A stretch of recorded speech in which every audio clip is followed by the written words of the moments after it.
What it do, what it do, what it do, and welcome back to another episode of the Weekly Wind Down, your favorite chat show hosted by yours truly, Jer Bear, aka Jeremiah Neal, aka the Pop Culture Maven, aka is giving youth group worship leader girl.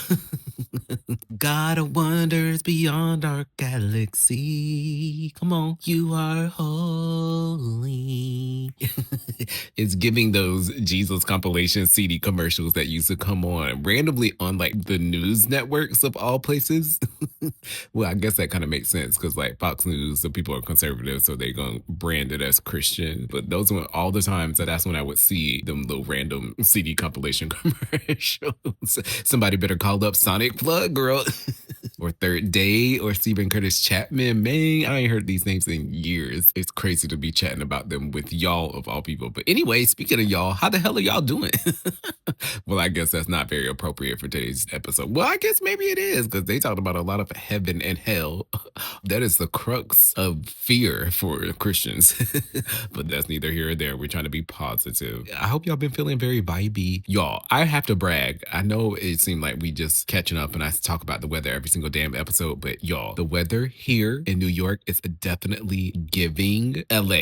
With just better ambiance, better views, better sunsets. I hope it can stay this way, girl. Not too hot and I'm not too cold. That was a little flip on Aaron Carter, girl. I'm hoping that that's what it's going to be given this summer because I can do this. Like that long ass winter that we had, we making up for it. It's been amazing weather here. Loving this June so far. But yeah, y'all, if y'all clicked on this, that means y'all know exactly what you getting into. So I ain't got to do no long-winded intro about today's topic. But I will say, while curating the bullet points of today's episode, just like a flood of flashbacks and memories have just taken over my brain. I feel like I have to like share some of my little secrets with y'all. So one thing that some of y'all might not know about your girl is that I was an avid youth group member. Y'all, I used to go to youth group twice a week. And not only that, but I was also a part of the worship team for about 2 to 3 years. We would rehearse and perform twice a week as well. It was just like, it's so crazy that I would then pursue the music entertainment industry in LA, but I always kind of like discount like that initial journey of what got me even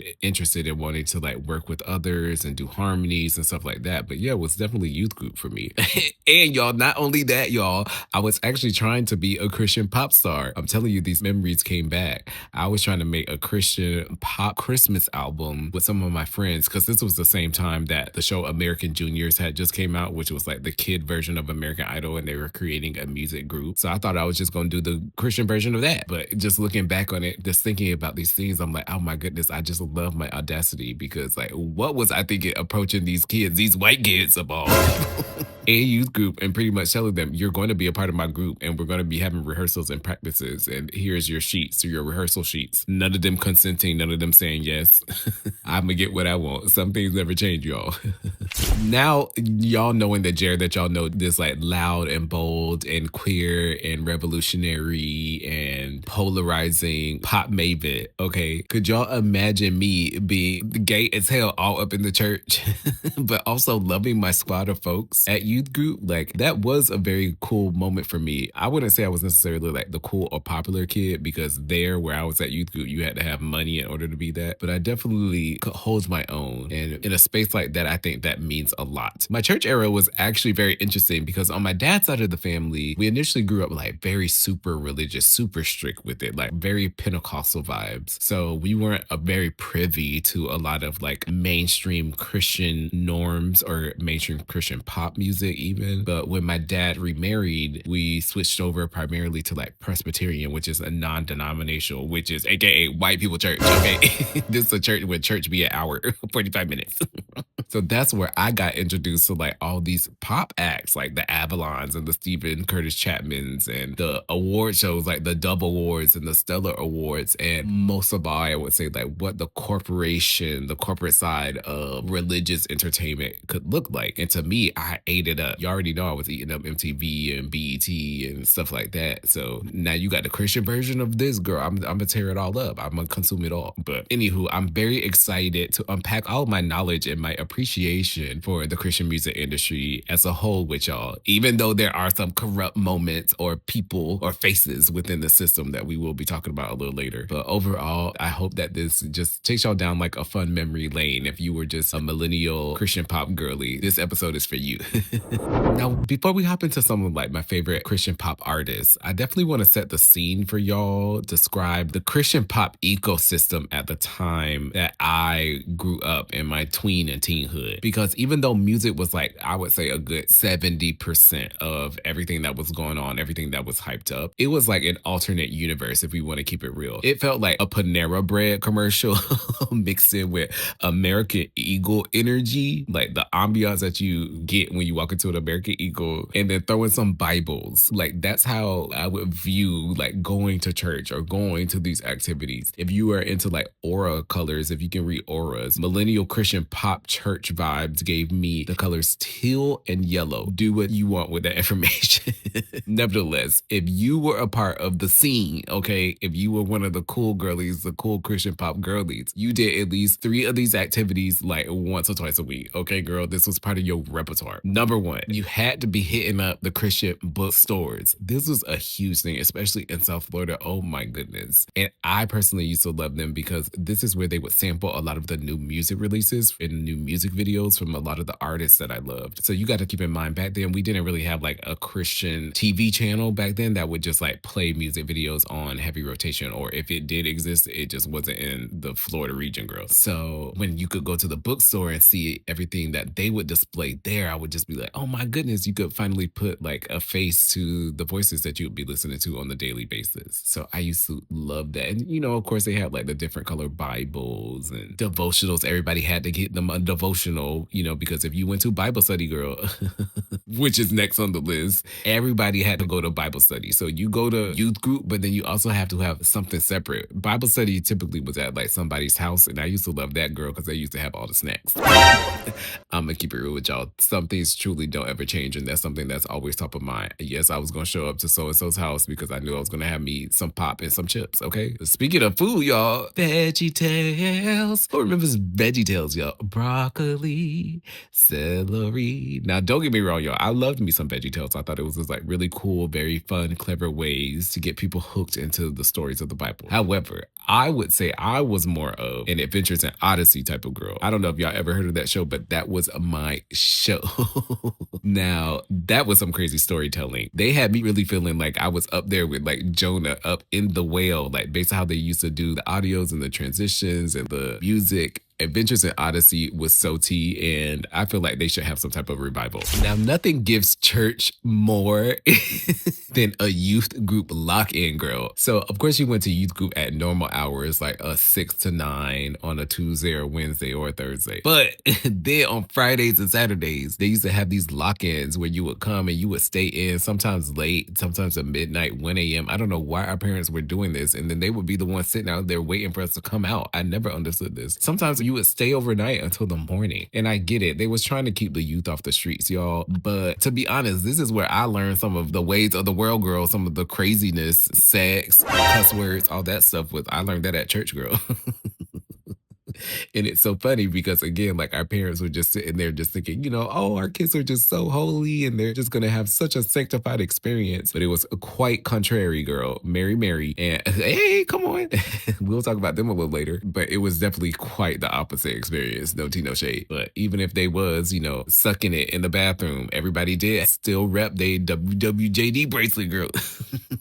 Do y'all remember this era? Like, you could not escape what would Jesus do? Girl, I quite honestly didn't know, especially at that time, girl. I was like, what, 5, 6? So I don't know what he would do. Y'all tell me. Y'all show me through your actions. But clearly, you know, no shade, but the Christians don't want to do that, girl. It's all about words with them. Oh, my God. Y'all can see it. I still got some resentment. It's still up in the veins. But those bracelets, I would say the only thing that can compete with that would be Lance Armstrong doing the Live Strong yellow bracelets. Those 2 really took over the 99 in the 2000s. Another fun topic that I think people could relate to or that would just like strike up a memory or a chord in your brain is the Christian dating scene. The Christian dating culture was something so unique. To me, I felt like it was even more crazier than like the non-Christian kids that were used to introduce themselves in relationships in like middle school and high school, because the Christian kids was like always on each other. They was always cuddled up, always on each other, always doing like a lot, but then they will always be so like quick to label those boundaries and no kissing and no touching. And I'm like, y'all definitely breaking these rules, girl.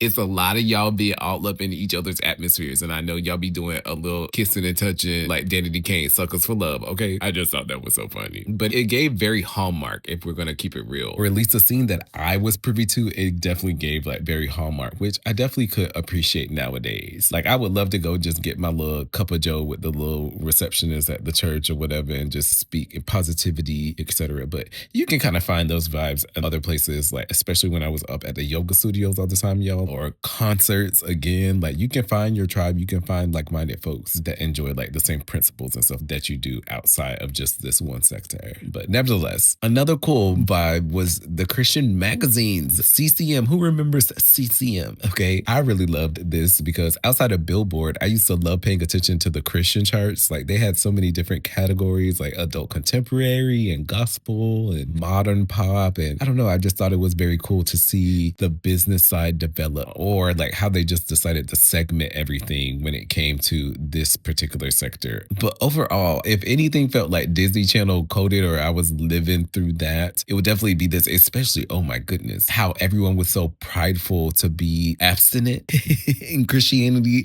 How could I forget that? Like even talk about Disney Channel, the Jonas Brothers with their little purity rings. Oh my goodness. Or I would have friends that couldn't wait to rock their virginity rock shirts. That was like such a thing. I never went along with the groove of it because I know it wasn't necessarily that I was so anxious to have sex, but I know I was very interested in it. And so the thought of being abstinent just did not cross your girl's mind.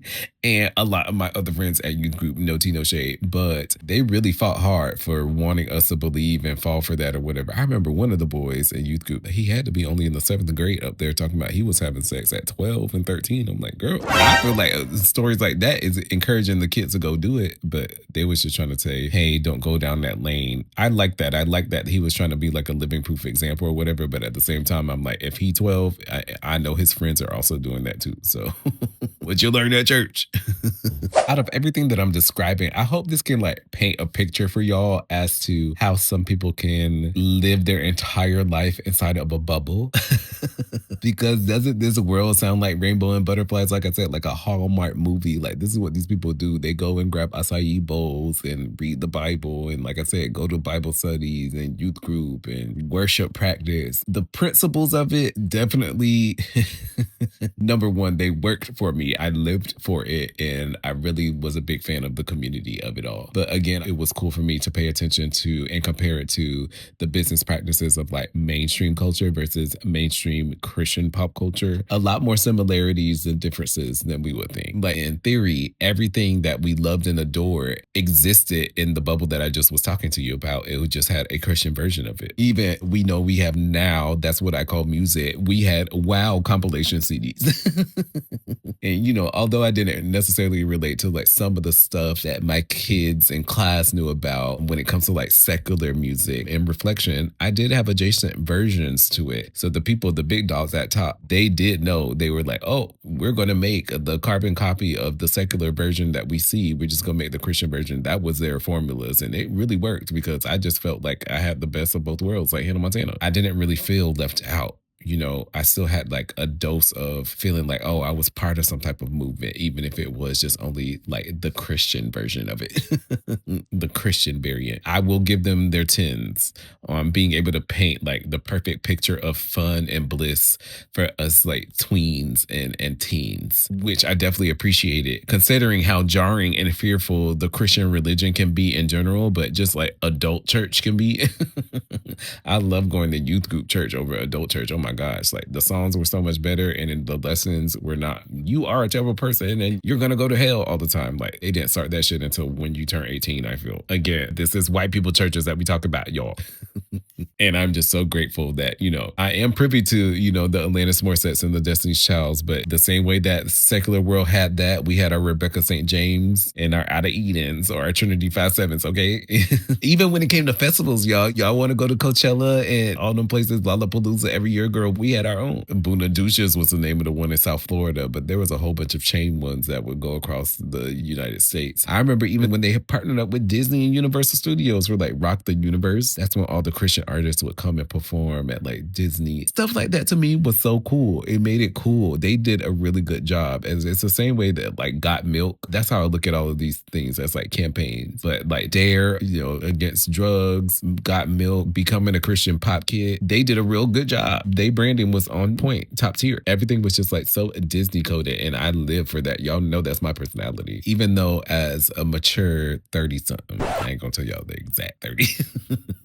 But even at my age, knowing that these people had an objective to like sell, sell, sell, sell, and they're selling an experience, and that this was a business that I was sucked up into as well as my family, I think they did a good job at it. That is my type of consumerism if I have to participate in it. So shout out to that. And I don't know if times will ever be like that. I personally haven't been to a church in so long that I don't know what like the new kids are up to and what they've been going through. But youth group and stuff like that in the 90s and the 2000s were definitely top tier. But let's get into this music, y'all. All right, y'all. Now we got to get into my favorite musical acts. Now, y'all can only imagine, like, this was my thing because I could listen to all these people's music all day long. My parents didn't care about this because, there was no cuss words. There were no bad things that were going to influence me to do bad things. So they preferred me to listen to these artists. And I still listen to a lot of them to this day. They just, number one, had really great music. But outside of that, like the branding, the energy that they evoked, I was just so here for it. And they really shaped me as the maven. So starting with a boy band, y'all. Plus One. OMG, y'all. Plus One was like probably the biggest Christian pop boy band that we had. And they gave it all, y'all. They had the frosted tips and the colorful outfits. Like it was giving NSYNC 2.0. But I was just as obsessed with them as I was with NSYNC and Five and Backstreet Boys. And I feel like they were just as talented. Even with the vocals, y'all. Like, oh my goodness. Nathaniel, Jason. Woo, child girl. Them white boys could blow. That mean that they could sing down, y'all. But I also think it was kind of cool. Like they the ones that actually started this formula of the whole 4 white boys and the Asian way even before The Wanted and Simon Cowell and all them. So the Christians, even when it comes to business, they kind of do, you got to throw us a little bit of diversity up in him. But anywho, their first album, The Promise, it had some hits on there. And I still feel like y'all should go listen to that. But if you really want to hear some like, good early mid 2000s pop, you got to get into their second album. It is literally pop perfection. My favorite song, Under the Influence of What You Got. They even sold a song to Justin McCartney or the writers, Last Flight Out, that was originally recorded by Plus One and on the album that I'm talking about right now. So you see how the business go. It's so crazy. But yeah, if y'all love boy bands and you want a little motivation, shape up. Nah, you about to sing Backstreet Boys. Talk about Shape of My Heart. Well, that's how they songs feel. It gives Berry that. They even had a little rock emo phase. Their third album, they went from a 5-piece to a trio and then started doing like this alternative rock Christian music. And I was like, even that, I love that. You got to grow up sometimes. Sometimes people don't want to be up there doing like, knock off Justin Timberlake dance routines and stuff. And I got to see them perform like maybe a 20-minute set at that Rock the Universe thing that I was telling y'all about. So I'll never forget that because we had it good. Get into Plus One. Mary Mary. Now, most people would put Mary Mary in the gospel category, but I feel like they were definitely like good mainstream pop. Like, if y'all don't know, Mary Mary's Shackles gets played in normal clubs in the UK. Like, you could be out there like shaking your ass to like Snoop Dogg and Akon and them people, and then you're gonna hear Shackles. This song was like revolutionary, and it still is. That's the one thing I love about Mary Mary, and I would say like out of a lot of the people that I'm about to talk about today, their music is still in heavy rotation for me. And I think it has a lot to do with how like Mr. Warren Campbell is their main producer, so he knows how to make like that timeless sound. But those sisters, like, they know how to make some good music, and they know how to sing together really well. The harmonies, you would think it's only 2 of them, like how can these songs sound so full? But I don't know, I loved me some Mary Mary. I love them because they weren't afraid to go for the hard 808s and the snares and like have those secular sounding songs. Like, if you gonna find a way to catch catch people's attention. Like that's the best way to do it. Hook them in. And I feel like I love that they were audacious on that front. God and Me Girl with Kiki Shear, like, oh my God, a hit. That should have been, first of all, they had Kanye in the video. So talk about being with the people. But Mary Mary had hits, and I still listen to a lot of their music. Walking, ugh, I love Mary Mary. And I also feel like they were cool because they showed that you didn't have to do this whole traditional gospel route when it came to your music. You could have hints of pop, elements of R&B, elements of things that people would consider and deem secular, and make it holy and sanctified. So shout out to them. Now, when it comes to relatability, this act, Jump 5, was like my treasure. They were perfect for me, y'all. Jump 5, when they launched, we was the same age. So it was so cool to see these kids up here doing cartwheels and singing about Jesus and having cool outfits. Like they was shopping at Limited Too. I know them girls was up at Limited Too for every photo shoot. And I just wanted to be a part of their world. Like it just sounded like ear candy to me. Their music was just like, I wanted to be in that group so bad, y'all. I literally would have like full-fledged concerts in my room, because this is before you could make your own like shuffle. So I would program the CD to go play out of order and make my own concerts in my room and sing that from start to finish, 40-minute albums. And I would sing every single song as if I was a member. So they ignited, they kind of paved the way for Jer Bear the pop star to kind of like go for it. And ironically, Chris from Jump 5 was considered to be a potential member of Phase 5 for like a 6-week period, which is like the craziest thing, the most mind blowing. If little Jer Bear would have known that, you know, while you was at these Jump 5 concerts, jumping up and down, that you would have been able to meet one of your idols, and he would have potentially like been a part of your group.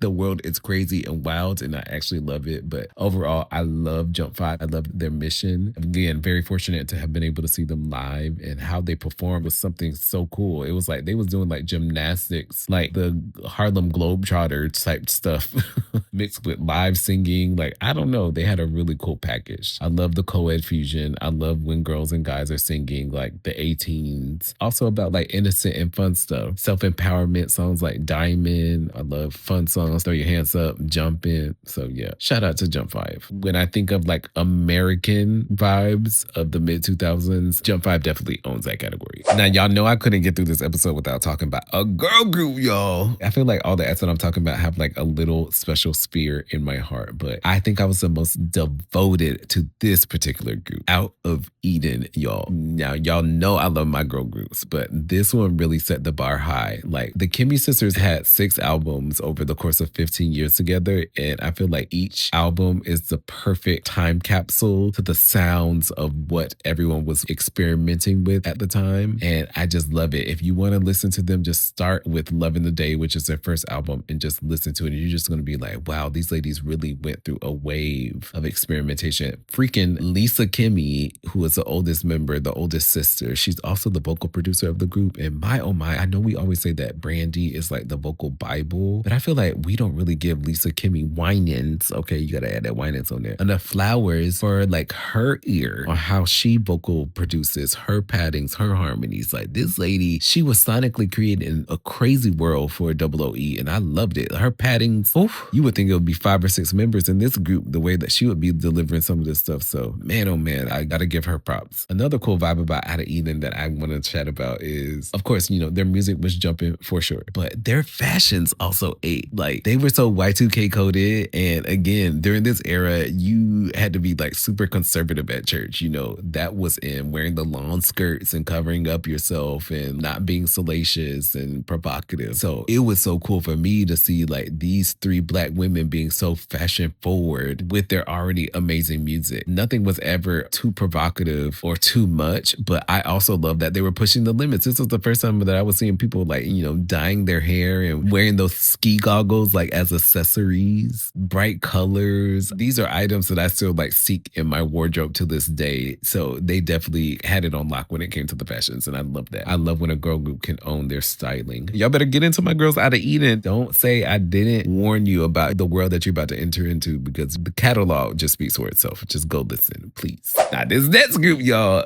probably one of the most successful acts as a group and as individuals. But DC Talk, I loved me some DC Talk, y'all. Like like this group is one of the ones that I listen to the most outside of Mary Mary. They encapsulated the 90s sound so well when it came to like pop and pop rock. And I love that. Whenever I'm in a down mood or anything like that and I need an instant pick me up, I know I can rely on them in particular to get me to like that 90s particular sound that I'd be craving, that nostalgic boost. Their songwriting was always super cool and they had great melodies, but now as an adult, I'm starting to realize like a lot of their popular songs were just knockoffs of like popular secular songs, i.e. Jesus Freak is a complete ripoff of Smells Like Teen Spirit from Nirvana. Colored People sounded like something else that I was hearing. Maybe it was a Tracy Chapman joint, but I was like, oh, that's what Toby Mac was up there doing as his producer little self. He was so privy to these secular songs. He said, let me flip these, modulate them a little bit, and then make them a Christian banger. And it sure enough worked, girl. Now, we got to get into a little bit of controversy. And I am not afraid to talk about this because this is more common than we think. But at the height of their popularity, even when Toby Mac decided to go solo and get his little Justin Timberlake on, Michael, who is a black member of the group, decided to join the Newsboys, which is another popular Christian act, as their lead vocalist. And, you know, we just thought that they were just going to ascend into the Hall of Fame for Christian pop, girl. In 2023, 2024, it start coming out, these stories, these allegations, which have been proven true, that Michael is gay and had been engaging in like the hookup culture vibe in Tennessee on the Grindr apps and stuff like that. Just like what y'all be seeing at the Republican national conventions and stuff like that. But it's just like, why do we need like the face of one of the biggest Christian pop acts of all time to be involved in scandals like this? Like being DL, first of all, is so common in the church, a lot more than y'all think. So I'm not even coming from it from that front. My thing is, why can't we just be? If the church could let people be, if homosexuality was accepted, people wouldn't have to go above and beyond to create these separate dual worlds where you're the poster child for living holy and righteously, and then behind closed doors, you back there S&D that D, girl, okay? Those worlds are, number one, bound to collide. You can't keep them separate for so long. It's going to collide. But not only that, it's going to snowball, it's going to avalanche, and then it's going to explode like an atomic bomb 30 years into your prosperous career, and then up thing, girl. Excuse my language, but it's the truth. You really mess up your legacy by trying to do all this weird stuff in private, girl. And I feel like the only way to cure something like this is like to talk about it in a public forum. I don't want to hear, no, I'm going to counseling in private and I'm handling this with the Lord. No, you need to be up there saying that, yes, I do identify as gay. It is okay to be queer and it's okay to have my religious beliefs. Like personally for me, I don't practice Christianity, but I do know a lot of gay Christians that actually practice that faith. And if we had the Michaels coming out and showing, yes, well, we actually exist, they could have their sector and it could actually be strong. It didn't have to be like all hush hush and stuff like that. David Archuleta also talked about this. I know he is Mormon, which is like a little different, but it is the same thing. Like let people be themselves and we wouldn't have to be doing this whole runaround. This is how we move forward. We got to be the ones to come together, Christians, non-Christians, everybody that want to be a part of this particular conversation, so we can assess as to why like Christians in general can be so hateful, so judgy, so patronizing, and then behind closed doors they be dealing with some of the same battles that they chastise others for. Again, if you're going to be the poster child of holiness, you got to come correct with how you walk the walk, girl, or else your glass house is going to shatter, my friend. Okay, you're going to be exposed, honey, just like Michael Tait, girl. So yeah, that's just like my overall. I didn't want this episode to kind of get all like down and somber, but I just want to make it be known like that's my major problem with a lot of Christians in the Christian faith and a lot of Christian music artists is that a lot of it was for show, girl. All this I'm walking by faith, it's like these stories and stuff that they've like concocted in their head as to who their alter egos should be, but in reality, girl, they just like you and I. And so again, for them to be the ones casting a lot of judgment when they are again just like you and I, girl, y'all can all go fall back, honey, please. My DNA is so anti-coded to any of like that fake and fraudulent. I'm a like the best Jesus Christian person and I can detect it from a mile away if you a fraud. So I just encourage everybody to live in their truth, and that's how you can actually abide and attract a holy lifestyle. Another group I was really into was Raze. Raze was a 4-piece group, 2 girls and 2 boys, and they were also, I love them as well because they was like interracial. It was 1 black girl, 1 white girl, 1 black boy, 1 white boy. So it was like they had a hodgepodge of everything. They was also up there with Eden when it came to the fashions too. Like they were the first Christians that I seen that had piercings. I was like, oh my gosh, and lipsticks and stuff. I was like, and dancing and choreography. I don't know. I was just so into it. And Donnie's vocals, like this lady, she could sing down. She's probably one of the best vocalists, at least top 25 of all time. She did not get enough credit, but I loved Raze because they also put me on to like housey music. My favorite songs of theirs is always like the dance housey type songs. And it's cool that, Christian music could come in variations of that sort. But yeah, they were such a really cool, vibrant commercial group. I was obsessed with the pink and red hair, and it was like Xenon, girl of the 21st century fashion, everything about it. It's something like that to come out of Oklahoma of all places. Like I was so here for it. I'm so sad we were only able to get 2 albums out of them based off of, again, some misfortunate vibes. But everybody is healing and moving forward. And shout out to Jamark. I did see the vision. I was a big fan of it. And y'all still got a hit. I will be here always and forever. I'll be here for you. That is a hit, girl. That will never go out of style. We also had our Latina mamas. We had our girl Rachel Lampa. I used to love me some Rachel Lampa. She was giving me that little Latin flair, Latina razzle dazzle, which was very chill. We also had Jackie Velasquez. She was a little bit more traditional with her vibes, but it was cool to hear these elements of Spanish up in the music. I don't know. The Spanish language interprets worship in such a more dynamic way that I think more people should pay attention to. It's way more passionate and way more sincere sometimes than some of the white Christian pop that I was listening to. So shout out to them. I gotta also shout out my boys, Jars of Clay. Like they was giving me true rock and roll, honey. I loved them, and I also love their storytelling. Like I still listen. They have a song called Flood, and I loved that song, honey. To this day, it was giving me just like Counting Crows, Eagle Eye Cherry vibes, which I love. The Katinas, they was cool too, because they was giving me like the islandy, tropical, almost Tongan vibes, which I love, like when you can show me like just a nice variation to what the standard is of what you think Christian pop should be. And their harmonies, here's my heart, that collaboration with Out of Eden. Whew. Now, when it comes to gospel music, maybe I should just do like a separate episode solely on gospel music, because although my family listened to gospel, like big fans of Fred Hammond, Commission, Take Six, The Winans, all that, for some reason, I personally didn't gravitate to a lot of like gospel songs to listen to on rotation because a lot of them scared me. I'm gonna be honest with y'all. I am a true pop girly at heart. So even when it comes to like melodies, sometimes the gospel ones were like so jarring to my heart. They used to make me cry and be sad and stuff like that. They used to make me feel like I was in trouble. So but I'll try to do my best. Maybe eventually I'll do like a gospel episode. We could talk about more of like the gospel driven artists that I was attracted to. But yeah, I just want to point that out if you're wondering like, why are we not talking about that? Now, this next topic, y'all, is something really crucial, and it sets the tone and the scene as to the nuanced dynamics when it came to the Christian pop scene and the idea of going above and beyond your limits to go mainstream. This was a goal for a lot of Christian pop acts. And for me, I didn't realize this until adulthood. But when it did happen, it was like my worlds. It was like I was living like a real life Venn diagram.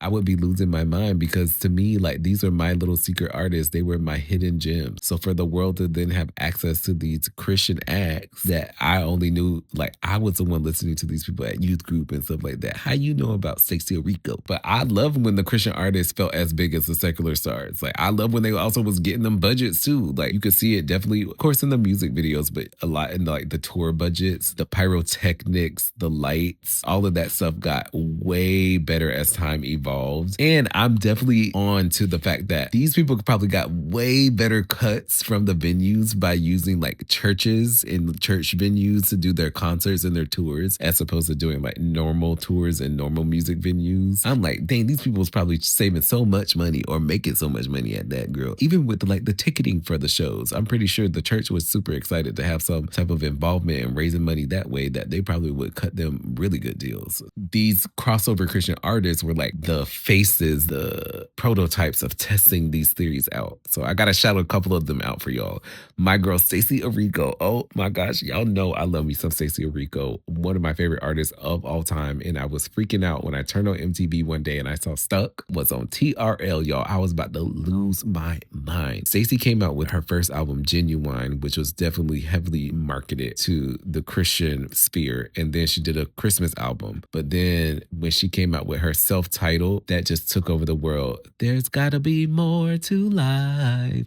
It's such a huge hit till this day. You hear that at every Dang Forever 21 and all the malls and stuff like that. So I'm glad that my girl had multiple hits out of the experience, even though she did go through some terrible things. This industry, bump all these, y'all, it's sleazy man in every single industry, including the Christian music industry. So I hope you get your justice, Stacey, and I hope you fight in and you found peace, boo. We got to shout out Grits. My life be like, ooh, ah, ooh, ah. Ooh, it was so cool. They were the pioneers of Christian rap, which was so cool to see like evolve and for them to be on MTV. And that was really crazy to hear Grits on MTV. Again, kids at school were singing My Life Be Like Ooh Ah. And I'm like, what is happening? Like, how do y'all know this song? Like the kids that would bully me when I told them that I was going to Bible study or then singing the song. But that's what it's about. You're trying to reach the masses. You're trying to make impact. They were able to do it with these crossovers. They're living proof of it. Other acts like Switchfoot, P.O.D. I used to love P.O.D. Talk about some rockers, girl. They loved it. We are the youth of a nation. Girl, I was a part of it.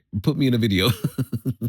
Reliant K. Y'all remember Sadie Hawkins dance in my khaki pants? Y'all, come on. Hits. Even Katy Perry started out as a Christian artist, y'all. Catherine Hudson, she was at them Christian music festivals and she was going to make it. But this was a thing. This was a whole circuit that people were trying to break into. I already talked about how Jump 5 was taking over Disney. They had Lilo and Stitch, Hawaiian Roller Coaster Ride, Beauty and the Beast soundtrack for Disney Mania.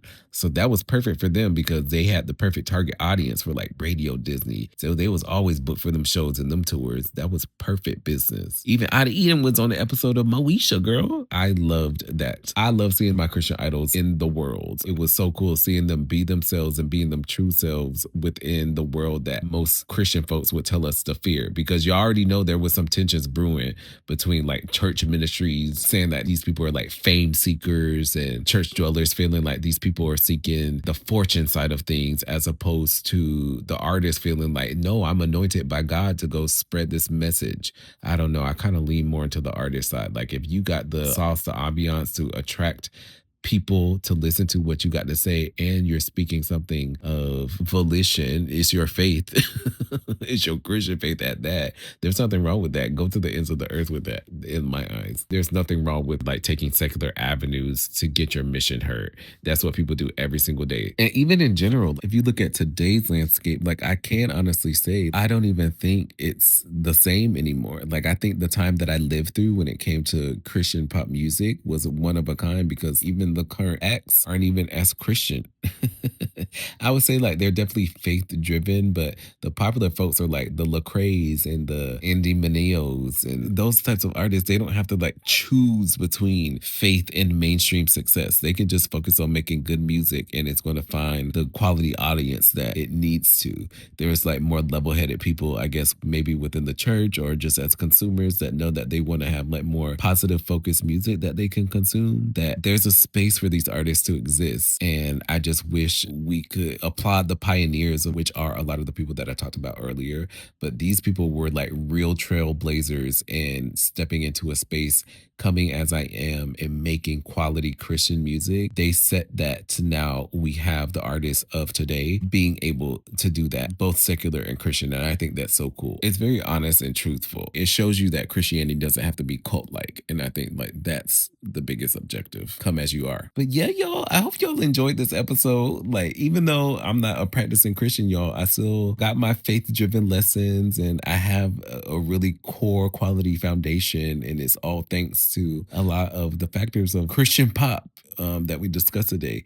So yeah, let me know if y'all would love a part two or for me to elaborate on certain things because we can keep on going, girl, if y'all want that. But this was definitely fun, and I hope y'all got like even more of a deep dive, a peek into like my crazy nuanced brain because I'm pretty sure a lot of y'all didn't know half the artists I was talking about. If you like what you heard, make sure to go ahead, give your girl 5-star rating, share the chat show with a friend.